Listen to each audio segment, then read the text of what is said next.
Ermənistan Avrasiya İqtisadi Birliyinə üzvlüklə Avropa İttifaqına inteqrasiya kursu arasında seçim etməlidir. Əgər vətəndaşların əksəriyyəti Avrointeqrasiya kursunu dəstəkləsə, Rusiya Ermənistanla sivil boşanma prosesinə başlaya bilər. Bunu Rusiya prezidenti Vladimir Putin mətbuat konfransında bildirib. Onun sözlərinə görə Moskva erməni xalqı üçün faydalı olacaq bütün qərarları dəstəkləyəcək. Rusiya liderinin bəyanatına İrəvandan cavab gecikməyib. Xarici İşlər naziri Ararat Mirzoyan deyib ki, hazırda Avrasiya İqtisadi Birliyinin üzvüyük və Ermənistan xalqının Avropa istəklərinin olduğu heç kimə sir deyil. Vaxtı gələndə qərar verəcəyik. Ermənistanın baş naziri Nikol Paşinyan isə Avropa İttifaqı ilə Avrasiya İqtisadi Birliyi arasında referenduma ehtiyac olmadığını vurğulayıb.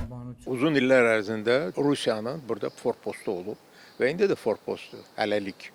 Amma görünür onun qərbə yönəlməsi, qərb siyasətinə daha yaxın olması, Avropa İttifaqına üzv olmaq istəyi təbii ki, Moskvanı çox qıcıqlandırır. Bu yaxınlarda Avropa Siyasi Birliyin iclası keçirilib, sammiti keçirilib və bir çox Avropa dövlətləri orada gələrək Rusiya qarşı müəyyən ifadələr səsləndirib.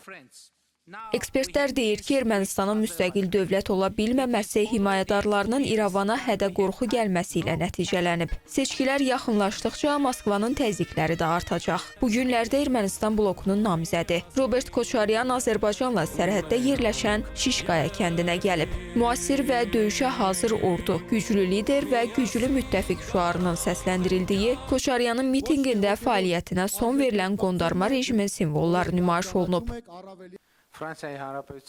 Digər müdaxilə isə Fransadandır. Ekspertlərə görə ölkəsində reytingi xeyli aşağı düşən Makron Avropa İttifaqının müşahidə missiyası, hərbi əməkdaşlıq və hərtərəfli dəstəklə Ermənistana nüfuz etmək istəyir.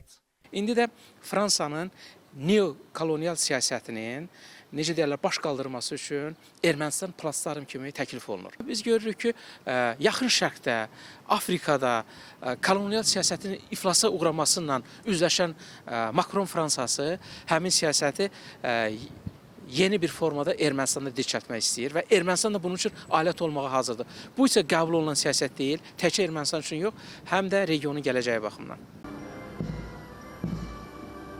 Analitiklərə görə bu addımlar Azərbaycanla Ermənistan arasında sülh prosesinə xeyli zərər verir. Tarixin zibiliyinə atılmış Minsk qrupunun keçmiş həmsədr dövlətlərinin İrəvanı himayə siyasəti qəbul edilməzdir.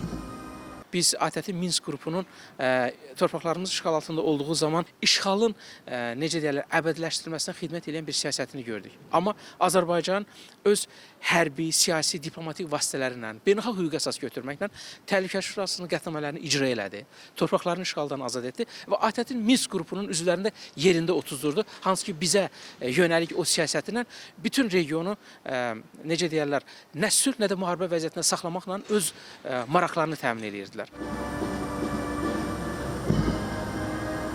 Ekspertlərə görə Ermənistanın Rusiya ilə Qərbin pek dövlətinə və mübarizə meydanına çevrilməsi Azərbaycanla sülhü çətinləşdirir. İrəvanın Parislə yaxınlığının da nə qədər davam edəcəyi məlum deyil. Belə ki, gələn il Fransada prezident seçkiləri keçiriləcək. Hazırki qanuna əsasən Makron növbəti dəfə namizəd ola bilməz. Bu da Ermənistanın gələcəyi üçün bir çox sual yaradır.